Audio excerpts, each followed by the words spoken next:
And good evening, everybody. Welcome to the inaugural broadcast of the Chris Salcedo Show worldwide here on the Vida television network. Happy to have you along this evening.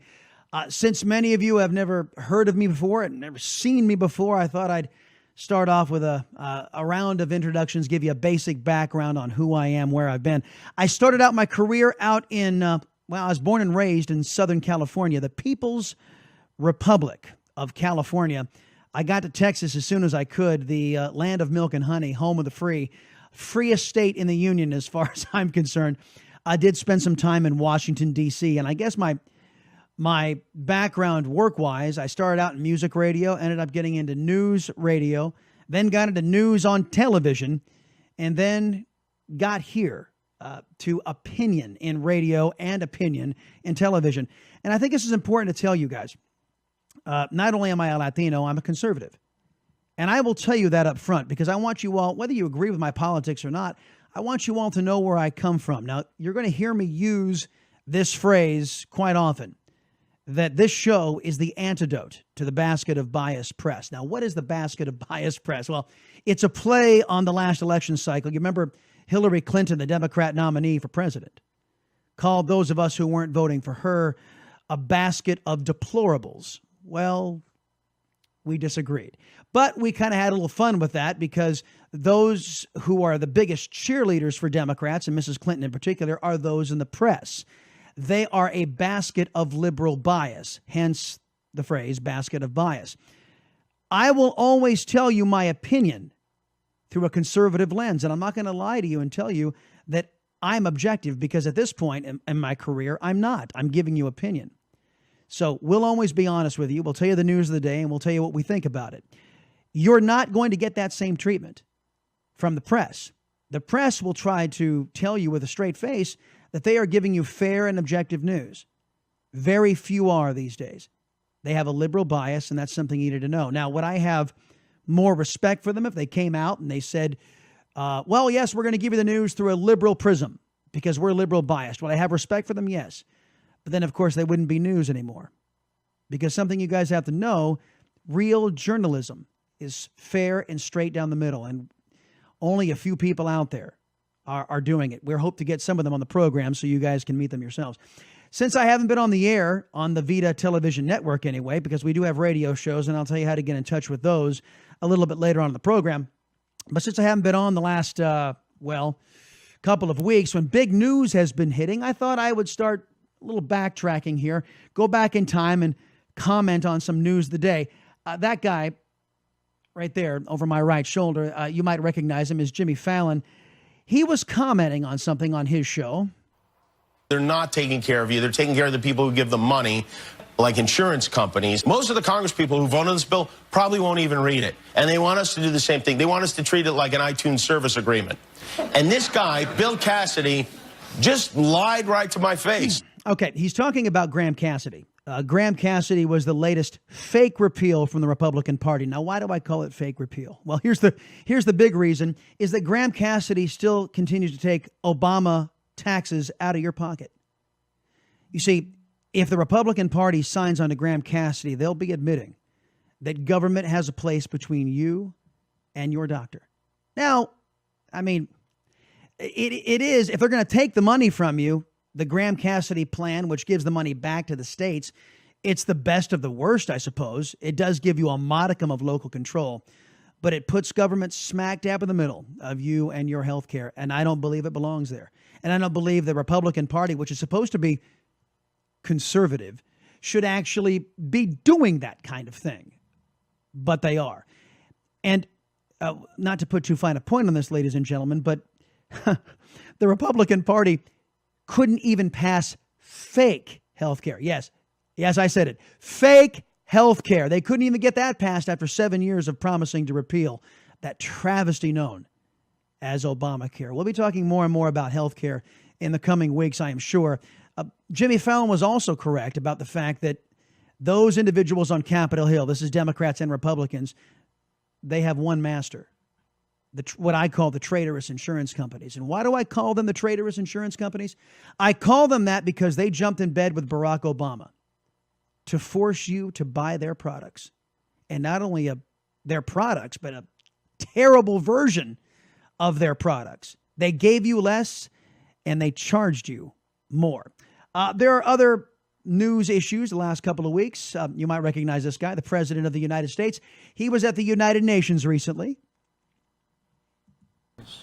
The United States has great strength and patience, but if it is forced to defend itself or its allies, we will have no choice but to totally destroy North Korea. Rocket Man is on a suicide mission for himself and for his regime. The United States is ready, willing, and able, but hopefully this will not be necessary. That's what the United Nations is all about. That's what the United Nations is for. Let me just echo the president's sentiment about what or who John McCain called the crazy fat kid in North Korea.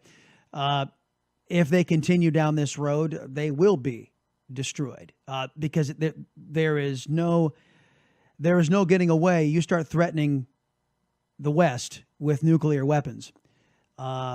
That's going to be the case. You're going to be on the losing end because, well, to be quite frank, we got more than they do.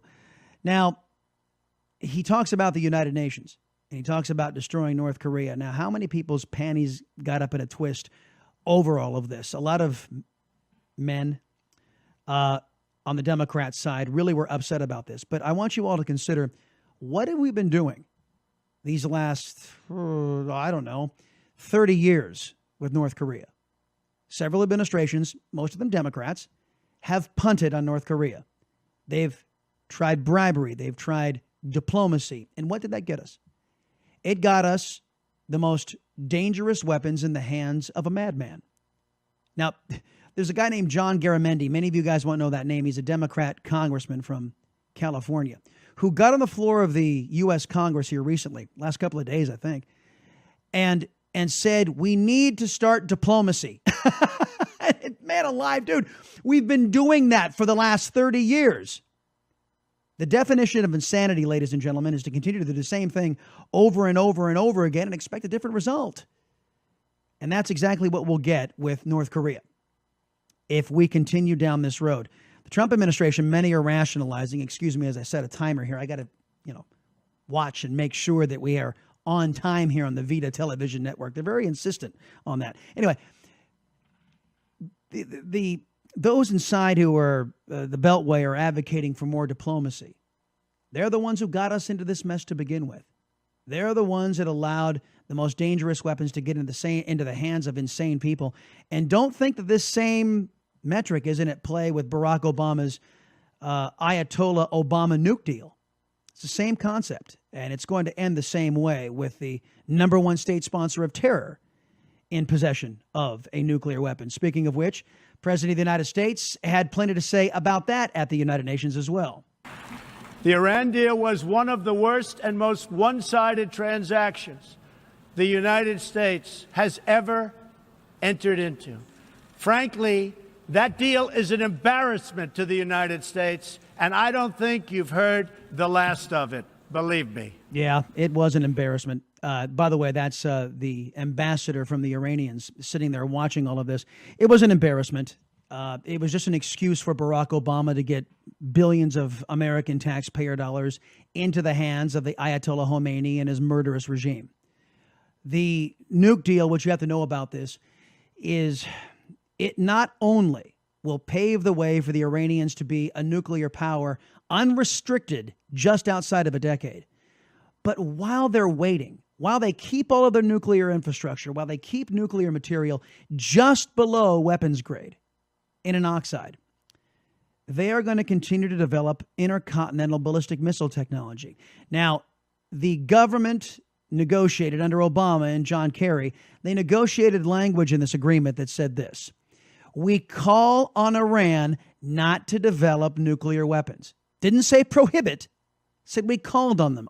The Iranians and the Russians all agreed, the United States is calling on us not to develop nuclear weapons, ICBMs, intercontinental ballistic missiles. So the Americans are calling us not to develop ICBMs. Okay, we heard the call. We're going to ignore it. That's why in the waning days of the Obama administration, the Iranians did 3 ICBM tests, and Obama did nothing. Isn't that the legacy of Barack Obama? Let me be clear. I'm the great Barack Obama. I do nothing. Yeah. I know. I'm going to get in trouble for that.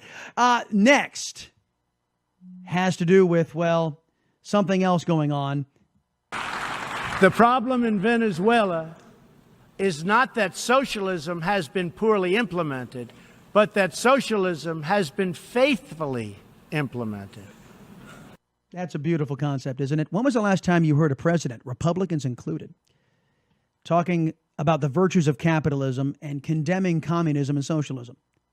How many of you are Latinos in this audience who fled countries, or your parents or your grandparents fled countries that have socialism as the call of the day? You know, I've always been amazed at loudmouth leftist Latinos out there who basically say, we want to make America like the hellholes that we left. I've never understood that. Places like Venezuela, as the president was talking about, Cuba, and other places. I think we in the Latino community have to stand strong for free enterprise, for freedom, and for liberty, because many of our forefathers experienced oppression. Why do you think Obama stopped the wet foot, dry foot policy? It's because all those Cubans coming over, they knew a communist when they saw one. Okay? Then, lastly, there is this controversy. The National Football League. But you know what's hurting the game more than that? When people like yourselves turn on television and you see those people taking the knee when they're playing our great national anthem.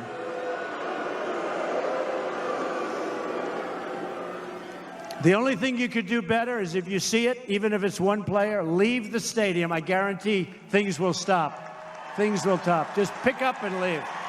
Pick up and leave. Not the same game anymore, anyway. Well, yeah, that's true. It's not the same game anymore. And I, as an former avid fan of the National Football League, folks, I cannot tell you how distressing it has been these last couple of weeks to see men who are millionaires, who have benefited from the greatness of this country, taking a knee, disrespecting the flag, disrespecting the anthem, and disrespecting the United States of America.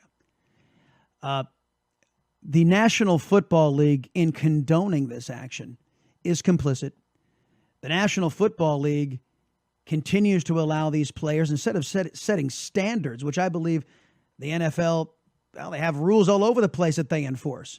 Rules like, oh, if your football team wants to honor 5 police officers gunned down by a Black Lives Matter devotee, oh, no, you can't have that decal on your helmet. They'll enforce that rule all day long, but they won't enforce their own manual, their own handbook's rule on the national anthem, and I think it's a disgrace. The National Football League will continue to see a bleeding of audience because Americans don't want to put up with it anymore. And the latest from the National Football League is, no, these protests aren't about disrespecting the flag or the anthem of the country. Well, the guy who got it all started, his name is Colin Kaepernick, not working because he really wasn't a talented quarterback. He said, and has been quoted when he started these shenanigans, that it was about the flag, as he wore cops being depicted as pigs on his socks. Okay, folks, coming up, we'll talk about the current tax reform proposal. Chairman of the Ways and Means Committee, Kevin Brady, joins the Chris Salcedo Show worldwide. Next.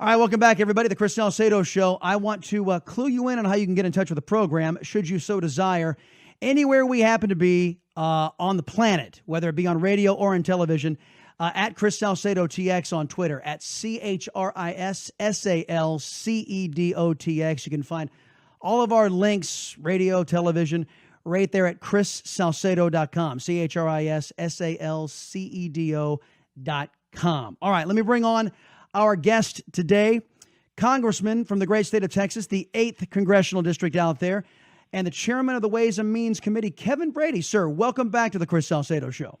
Hey, Chris, thanks for having me. Appreciate it. You are the architect, one of the architects, I should say, behind tax reform in this country that many believe we're in dire need of. So let's talk about the plan as it was rolled out and as it was talked about by the president. We'll start off with the good points because there's a lot to like here. The alternative minimum tax and the death tax, they all go away. Gone. Yep, both of them. Look, AMT's that forces a lot of Americans and businesses to figure their taxes twice each year, and then taxes them higher. Then death tax is the number one reason our family-owned farms and businesses aren't passed down to the kids. It is an un-American, immoral tax, so we get away with the both of them. Yeah, and on the alternative minimum tax thing, this was set up by progressives to basically make people do their taxes twice. And the geniuses never indexed it for inflation, so it was taking a bigger and bigger and bigger bite out of the middle class, and it was hurting everyday Americans. Yeah, they said, look, this is we're going to go after the millionaires, and then they went after the middle, and they ended up going after the middle class, and so it really hurts a lot of families. I'm really pleased we're getting rid of that, and the president. And the Senate Republicans agree with us on that. Yeah, and the death tax too, folks. In case you guys don't know what that's all about, folks who can spend their entire lives building up an estate or building up a business and tax throughout their entire life, when they die, the government says, well, basically we want half, and it drives a lot of people who are supposed to be getting the blood, sweat, and tears of their parents gifted to them. Well, it doesn't end up being the case. You end up getting taxed into oblivion and having to get rid of the business. So that goes away. Child tax credit and the home mortgage deduction, they stay, right, Congressman? Yeah, they stay on the postcard because under the simpler system, more than 9 out of 10 Americans will be able to file using a simple postcard-style system. Mm-hmm. And so on that, so we do away with a lot of things that a few people use, so we can lower the rates for everyone. But we keep the home mortgage deduction because your home is usually the biggest investment many people make in their lifetime, and then the child tax credit as well. In fact, we make it a little bigger because look, raising kids are expensive these days. And then we keep the charitable deduction. Look, we want people to give more to their church, to their charities, to cause they believe in, so we keep that on as well. All right, let's talk about property taxes, because there's been some discussion as to whether or not that lives. If you have property taxes in your state, I think don't they all have property taxes? Will you be able to deduct that under the new plan? Not under the postcard as proposed, but we have been exploring ways to help people with home ownership. Part of it is being able to deduct some of the interest payments from your mortgage, but the other is to worry about property taxes. So we're actually having a discussion with members, lawmakers on our committee about could we find a way to help people with property taxes as well, which can happen whether you're in a low-tax state like Texas or a high-tax state like New York or California. Property taxes are still the hardest thing most families have to deal with. Yeah, and you mentioned already the one of the big selling points that if nothing else got done, the simplification of the tax code is worth it to so many people. I mean, what is it? 90% of Americans actually have to spend money every year to pay the government money, and that goes away with this proposal. Yeah, it does. And can you imagine all of us knowing exactly what each other's deductions are, because we have exactly the same 5 or 6? I mean, there's a fairness about that. Yeah. You know, that today with all these, I cannot tell you, Chris. Well, you know how complex this code is, how riddled it is with special deductions and lobbyist loopholes and just things Ronald Reagan wouldn't even recognize the tax code today. So we're going to have a chance, if the American people want a fair, flatter, simpler postcard-style system, we've got one that works. Yeah, well, let's hope that is the case. One other aspect that I think a lot of folks, as part of this simplification process, Chairman, is we go down from 7 brackets down to 3 brackets. And just describe what we're doing on that, and then that's going to lead me into some of what the detractors are saying about it. But explain the bracket reduction. Yeah, so we're really trying to simplify and flatten out the tax code. So we take the brackets from 7, as you said, to 3, and in some ways there's actually a fourth, because the fourth is 0. So we actually, sort of like an elevator going down, we flatten out the brackets, then we lower the tax rates at every level, including taking the current 10% bracket and making it 0. So we help families keep more of what they earn along the way. We also protect more of your first earnings by doubling the standard deduction. So, look, really important to, young families starting out, middle-class families with kids like us, and trying to pinch every penny, and then retirees as well. So that helps people keep more of what they earn, and that's the whole goal here. Yeah, the standard deduction, folks, doubles. Nearly doubles. I should say nearly doubles. Yeah. And that will help a lot of folks out. So we go, the tax brackets will be 12, 25, and 35. And that's what that's going to help me transition into what some folks are, throwing the flag on, if you will. By the way, folks, our guest right now is the chairman of the Powerful Ways and Means Committee up on Capitol Hill, the folks who do the tax legislation writing, and that is Kevin Brady, the guy you see over my right shoulder here. Capital investors, those with the money, and let me give you an expression that I've said throughout my entire career. A poor guy or a middle-class guy has never given me a job. It's always been a guy with means.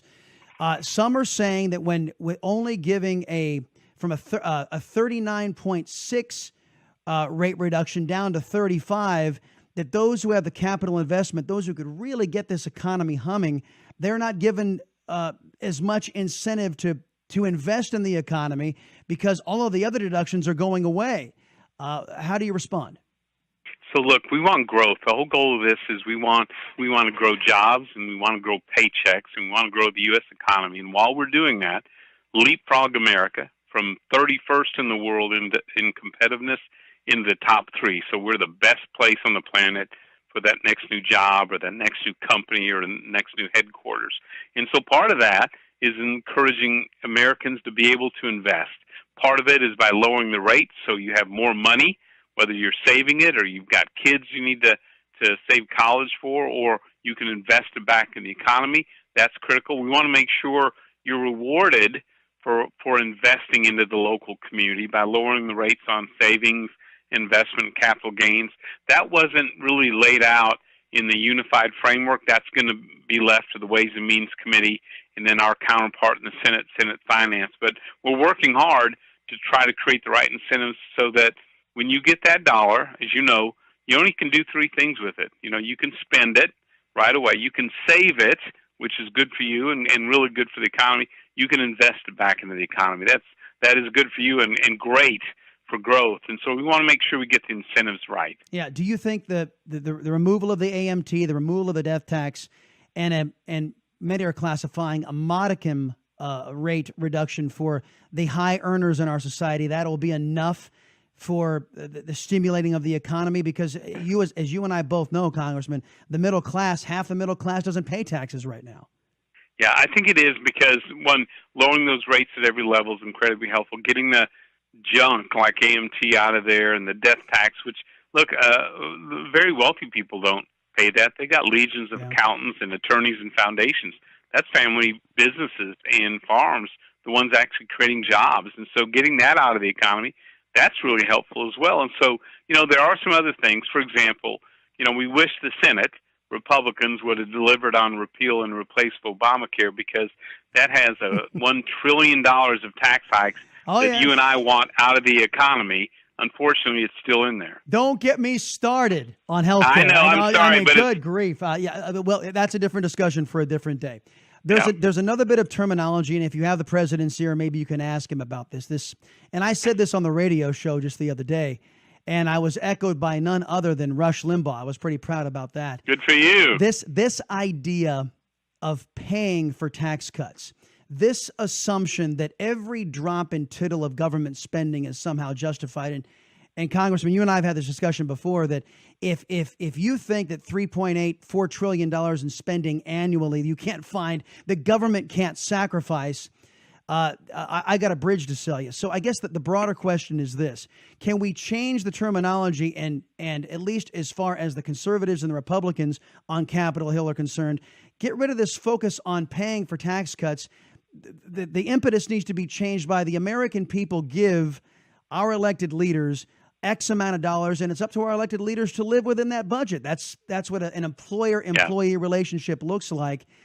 Do you think that you can do some work on that regard to your fellow Republicans and the president? Yes, I think we can. Look, deficits are real. So is our national debt. Tax reform, done right, can move us back toward a balanced budget. We need to do two things besides limiting and cutting spending. Look, we get the economy going at the state and local level and the federal level. We all end up with more revenue. That's a great thing. But that won't get us all the way back to a balanced budget. We got to get rid a lot of these lobbyist loopholes and special interest provisions in order to get back to a balanced budget. And so we have to do both. Recognize we're going to grow this economy. We ought to count that on revenues. And look, we got to do the tough work of getting all the special interest out of this stuff. You do those two things, this actually moves us back toward a real balanced budget. Last question I have for you. The growth in the economy, there's a lot of focus on the growth, and I think that's great. And we need to have focus on growth because under the last 8 years under President Obama, we haven't had any appreciable growth. Nope. Can we pay off our $20 trillion debt and finance this and finance the basics of government and get back to fiscal responsibility with growth only, or do we need real spending cuts? You have to have both, Chris. It's like any business that gets in trouble financially. You gotta hold your spending down and dump what isn't essential, and you gotta grow the revenue. So tax reform can help us grow the revenues, but we have to do it on the spending side as well, restrict. And so the House Republican budget that we're going to vote on next week, one, it balances within the budget. Secondly, it rebuilds the military and border security in a big way. Third, which I love, it starts about $200 billion in entitlement savings and reforms, and finally gives us the rules that we can do tax reform without it being obstructed in the Senate by Charles Schumer or anyone else. And so this budget is incredibly important. There's one other thing, and I'll finish this point on the budget. So the House Republican budget doesn't just lay out the next 10 years. It actually shows America a path to paying off the national debt. Not Wow. just getting back to break even, paying it down. And people have almost given up on that concept. We can do it if we'll just take the good, strong, steady steps now. Well, it sounds good. If you can just get those Democrats and those Senate Republicans out of your way, you might be able to get it done. Congressman Kevin Brady, everybody, from the Ways and Means Committee. He is the chairman of that committee, a congressman from Texas. Sir, always appreciate your time and expertise here on the Chris Salcedo Show. Thanks, Chris. Take care. Pleasure's all mine, sir. Thank you very much. You as well. All right, folks. Well, there it is. The first broadcast of the Chris Salcedo Show. Hope you had a little fun. Hope you learned something. We will continue to explore taxes. We'll continue to explore the repeal of Obamacare if the Republican Party can actually ever get off its duff and give us real Obamacare repeal and give us an actually market-centered solution to your health care. Make sure you keep up with the Chris Salcedo Show, folks, on social media, on Facebook and on Twitter and on chrissalcedo.com. Make sure you go there. Thank you very much, folks, for being here for the inaugural broadcast of the Chris Salcedo Show. See you tomorrow night.